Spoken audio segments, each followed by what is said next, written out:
Alhamdulillah, asyhadu an la ilaha illallah wa asyhadu anna Muhammadan abduhu wa rasuluh, amma ba'du. Bapak Ibu pemirsa TV One, ada sebuah doa yang biasa dibaca oleh Amirul Mukminin Umar Ibnul Khattab yang diajarkan Kanjeng Nabi.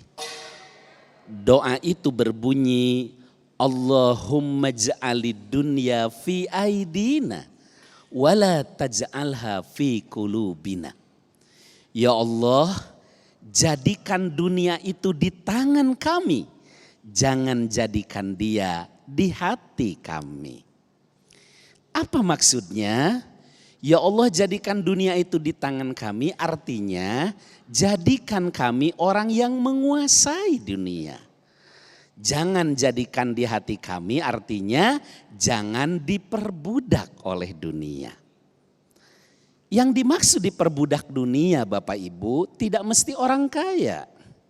Maaf, tanpa bermaksud menghinakan, hanya untuk contoh. Kuli yang untuk mendapatkan 25.000 perak tapi sampai enggak sholat, dia diperbudak dunia walau dunianya cuma 25.000 rupiah. Tapi orang kaya, zakat dia tunaikan, infak sodakoh dia keluarkan, yatim dia urus, miskin dia bantu, maka dia menguasai dunia, dia menempatkan dunia di tangan, bukan di hatinya. Oleh karena itulah Islam memandang yang namanya harta dan tahta adalah sarana untuk beramal soleh. Maka kita diperintahkan untuk kaya. Kok diperintahkan kaya Ustadz? Mana dalilnya? Bukankah setiap perintah sholat selalu bergandeng dengan zakat? Aqimus sholah wa atuz zakah. Ada 29 kali di dalam Al-Quran perintah sholat yang bergandeng dengan zakat. Dan ada 49 kali yang bergandeng dengan infak dan sodakoh. Bagaimana bisa zakat kalau kita miskin? Bagaimana bisa infak dan sodakoh kalau kita kere? Lebih jauh lagi bagaimana bisa haji atau umroh? Maka kita diperintahkan untuk kaya, bahkan mencari harta dalam Islam bernilai fisabilillah. Tentu saja mencari rezeki yang halal. Suatu ketika di masa Kanjeng Nabi ada seseorang yang badannya tinggi, besar, kekar. Tapi pekerjaan orang ini hanya mengangkut kayu bakar dari kampung dibawa ke kota Madinah. Lalu diomongin oleh para sahabat. Kata mereka, sayang sekali badan tinggi besar kekar begitu cuma dipakai mencari kayu bakar. Coba dipakai jihad. Islam akan jaya, kalau dia meninggal dia syahid. Ketika obrolan itu sampai ke telinga Kanjeng Nabi SAW, apa kata beliau? Jika dia melakukan itu, mencari kayu bakar dalam rangka mengais rezeki Allah yang halal untuk menafkahi keluarganya, fahuwa fisabilillah, itu juga fisabilillah. Dengan demikian tidak ada yang salah dengan harta ketika digunakan untuk beramal soleh, zakat, infak, sodakoh, membangun rumah tahfidz, membangun rumah Quran, mengurus yatim, bahkan berbuat amal soleh yang lain yang perlu sarana harta. Yang salah ketika diperbudak oleh harta sehingga tak kenal lagi halal haram, tidak kenal lagi batasan-batasan, sehingga akhirnya dia diperbudak oleh harta itu. Mencarinya tidak kenal lagi rambu-rambu mana boleh mana tidak. Ya, melakukan hal-hal yang dilarang, judi, riba dan lain sebagainya, itu yang tidak boleh. Demikian juga tahta. Tahta atau jabatan adalah sarana melipat gandakan amal soleh. Bapak Ibu, tadi ketika Bapak Ibu masuk ke masjid sini, ada kotak infak di depan masjid. Lalu kita ngambil uang, kita masukkan ke sana. Atau ketika sedang duduk, ada kotak lewat, kita masukkan infak kita. Biasanya milih yang paling kecil, udah lecek lagi. Ya kan? Atau kita jadi donatur tetap setiap bulan di masjid kita. Kenapa hanya itu yang bisa kita lakukan? Tapi coba kalau kita punya kedudukan, Saya ambil contoh Gubernur Jakarta, ya, dengan kedudukannya dia bisa ngasih 2 juta setiap masjid setiap bulan. Namanya bantuan operasional tempat ibadah. Ada 6.635 masjid yang dibantu. 2 juta setiap bulan, 24 setahun, kali sekian ribu masjid. Berapa yang dikeluarkan? Bukan lagi 2.000, 10.000, bahkan totalnya sampai sekian M. Dari mana dananya? APBD, kita tinggal tanda tangan. Maka jabatan bisa melipat gandakan amal soleh. Ada seorang teman jadi gubernur, dia bilang, dulu Ustadz, waktu saya mau ngurus yatim, mau santunan yatim, kita bikin panitia, bikin proposal, cari dana ke sana kemari, lalu bikinlah santunan yatim. Yatim yang disantuni 50 anak, isinya tas, seragam, buku-buku sekolah dan uang 150.000. Sekarang setelah jadi gubernur 1.500 yatim yang disantuni, bukan cuma alat-alat sekolah, sekolahnya digratiskan. Uangnya bukan lagi pego 500.000. Bukan lagi setahun sekali tiap bulan Muharram, tapi setiap 3 bulan. Dari mana dananya? APBD, cukup tanda tangan. Itulah tahta sarana melipat gandakan amal soleh. Yang tidak boleh diperbudak oleh jabatan. Sehingga menjadikan sarana untuk merampok uang rakyat, bahasa kerennya korupsi. Itu yang tidak boleh. Tapi kalau penyimpangan tidak mesti pada jabatan. Bahkan kita yang tidak punya kedudukan pun bisa. Memangnya pedagang yang menguasai jalan publik untuk kepentingan pribadi bukan korup. Harta dan tahta tidak ada yang salah ketika dijadikan sarana amal soleh. Ada dosa yang tidak bisa dihapus dengan sholat, tidak bisa dengan puasa, tidak bisa dengan haji, tidak bisa dengan umroh. Para sahabat kaget, loh kok ada? Bukankah sholat menghapus dosa? Bahkan dari Jumat ke Jumat ditambah 3 hari. Bukankah puasa menghapus dosa?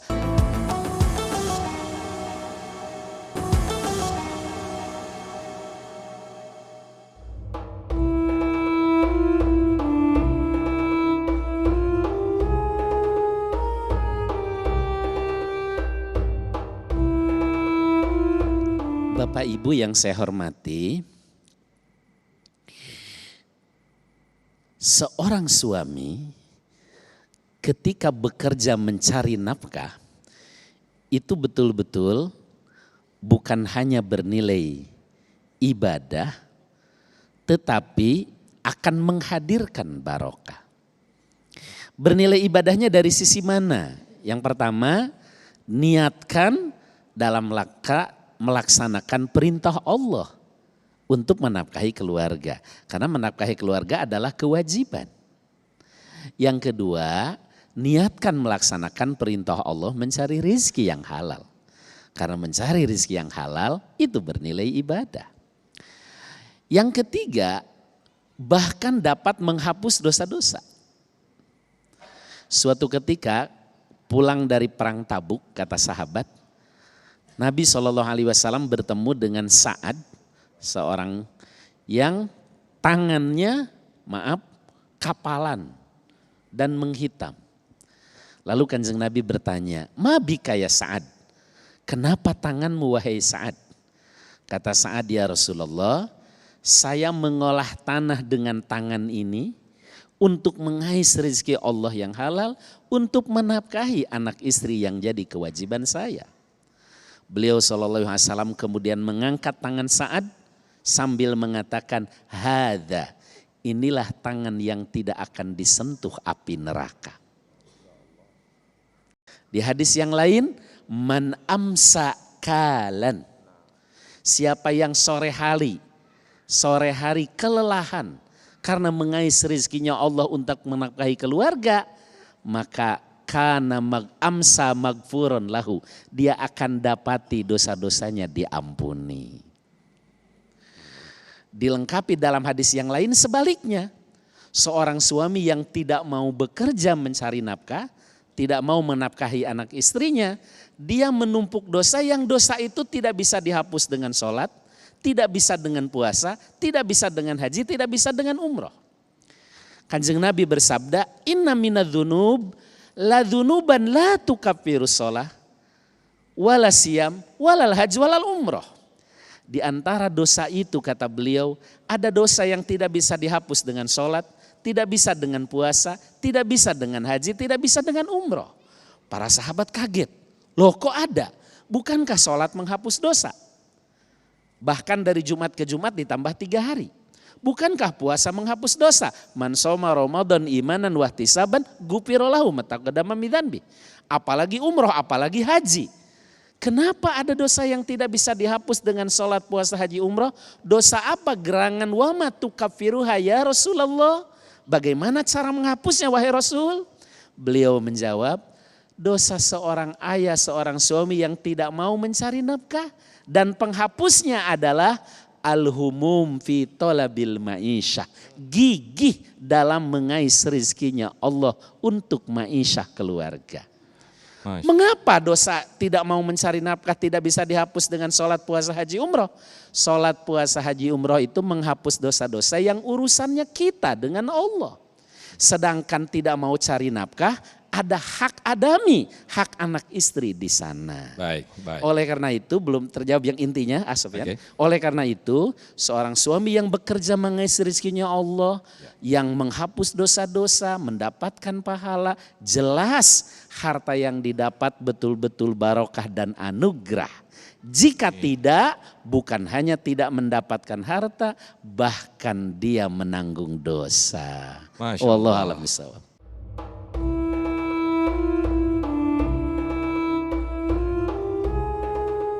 Zuyyina linnas hubbus syahawat minan nisa wal banin wal qanatiril muqantarah dan seterusnya. Jadi sebenarnya cinta kepada dunia itu normal, manusiawi, sama seperti kita menyenangi lawan jenis. Ya maka di situ Allah sampai rinci kan, dari mulai harta itu minadz dzahab wal fiddah, bahkan sampai kendaraan, manusiawi, normal dan boleh-boleh saja. Selama itu semua di bawah kecintaan kepada Allah, ditempatkan di tangan. Ya, oleh karena itulah kenapa di surat Fussilat, surah ke-41 ayat 6 dan 7, orang yang tidak mau zakat disebut musyrik. Wa wailul lil musyrikin alladzina la yu'tunaz zakah. Kecelakaan bagi orang-orang yang musyrik. Siapa mereka? Alladzina la yu'tunaz zakah, yaitu orang-orang yang tidak menunaikan zakat. Kenapa orang yang tidak menunaikan zakat dikategorikan musyrik? Karena dia dianggap mempertuhankan harta. Dia lebih takut kehilangan harta ketimbang Allah. Dia lebih cinta hartanya ketimbang kepada Allah. Sedangkan orang beriman, walladzina amanu asyaddu hubban lillah. Orang beriman itu kecintaannya amat sangat kepada Allah. Jadi mencintai harta boleh, seala kadarnya, gunakan untuk sarana beramal soleh. Tidak boleh cinta yang melebihi kecintaan kepada Allah. Sehingga ketika Allah perintahkan zakat, kita tunaikan. Allah perintahkan infak sedekah, kita keluarkan. Yatim kita urus, miskin kita bantu, rumah Quran kita bantu, rumah tahfidz kita bangun, dan seterusnya dan seterusnya. Itu kepada harta. Demikian juga kepada tahta. Kita ingin punya kedudukan, silahkan. Kalau bisa di antara bapak ibu ini, bahkan kalau bisa yang ASN minimal ada yang jadi lurah. Kalau di kampung karena kepala desa dipilih minimal jadi kades. Kenapa? Karena bisa melipat gandakan amal soleh. Ya yang sederhana saja. Pak RT, Pak RW, kalau dia orang masjid, orang yang menggunakan kedudukannya untuk sarana beramal soleh, ketika 17-an kan tabligh akbar, lomba cerdas cermat ibu-ibu pengajian, lomba adzan, lomba hadroh, ya kan? Jadi bukan sekedar masukin pensil ke botol, balap gundu di sendok, balap karung, bukan cuma itu. Tapi siap, kenapa? Pak RT-nya orang masjid, Pak RW-nya orang masjid. Bahkan ibu-ibu Jadi Bu RT bukan sekedar istrinya Pak RT, memang ibu yang jadi RT. Bu RW bukan karena istrinya Pak RW, karena memang ibu jadi RW. Dengan jadi RT jadi RW saja kita bisa melipat gandakan amal soleh. Apalagi kalau lebih tinggi lagi, jadi anggota dewan misalnya. Saya ingin ambil contoh sederhana lagi. Kalau Bapak Ibu jadi pengurus masjid, lalu jadi panitia kurban, amal soleh bukan? Amal soleh, tapi kan ngurus orang yang memang sudah mau ibadah. Tapi kalau Bapak Ibu jadi anggota dewan, kita bisa bikin perda, tekan pejabat, apakah bupati ataupun gubernur, tolong anggarkan dari APBD minimal satu masjid dikasih 2 sapi dan satu musola masing-masing 1 sapi. Dari mana duitnya? APBD. Bisa berbuat amal soleh lebih banyak. Maka harta dan tahta sekali lagi sarana melipat gandakan amal soleh. Boleh kita cintai. Yang salah ketika harta dan tahta itu justru menjadi penghalang beramal soleh. Itu yang salah. Wallahu a'lam bishawab. Dalam Islam pada prinsipnya harta itu milik Allah. Lalu diberikan kepemilikan kepada manusia secara terbatas. Ketika manusia itu meninggal, kembali menjadi milik Allah. Karena menjadi milik Allah, maka harus diatur dengan aturan Allah.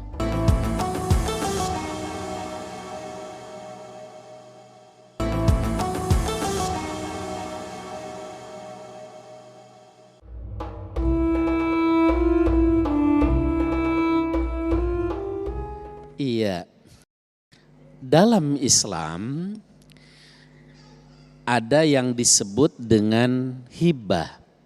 Kalau hibah itu pemberian secara langsung ya kepada siapapun, baik ada hubungan waris ataupun tidak. Dan kalau hibah itu tidak terikat dengan aturan-aturan waris.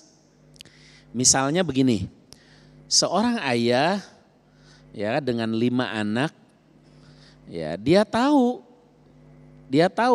dari 5 anaknya itu tentu kehidupannya beda-beda. Ya, dia panggil yang paling besar, Tong, lu kan waktu kuliah ngabisin harta gua paling banyak deh. Jadi lu kok gak kasih lagi ya? Iya deh Beh, iya. Lu anak kedua, lu kan udah punya rumah. Jadi gua kagak kasih lu rumah nih ya. Iya Beh.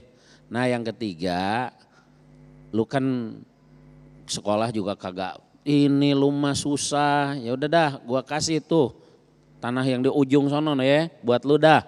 Nah itu boleh, namanya hibah. Bahkan seandainya anak perempuan dikasih lebih besar pun tidak ada masalah karena itu pemberian ketika masih hidup. Tapi kalau sudah meninggal tidak berlaku di situ, berlaku hukum Allah. Karena begini, dalam Islam pada prinsipnya harta itu milik Allah. Lalu diberikan kepemilikan kepada manusia secara terbatas. Ketika manusia itu meninggal, kembali menjadi milik Allah.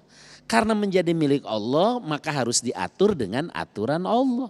Allah menurunkan aturan untuk mengatur harta itu. Itulah yang disebut dengan ilmu faraid atau ilmu waris. Maka di situ tidak ada lagi bahasa, sudahlah untuk menjaga silaturahim, harta ini kita bagi rata saja biar adil. Itu bahasa lembut tapi kurang ajar. Karena sama saja dengan menuduh Allah tidak adil. Kalau sudah meninggal tidak bisa ada perasaan, sudah kembali dengan aturan. Kalau mau tadi berdasarkan perasaan dan kasih sayang, berikan ketika masih hidup, namanya hibah. Pak Ustadz kan ada wasiat, kalau wasiat tidak boleh ke ahli waris. Wasiat itu kepada yang lain, misalnya orang tua kita ini sebelum kita lahir dia punya anak angkat atau anak asuh.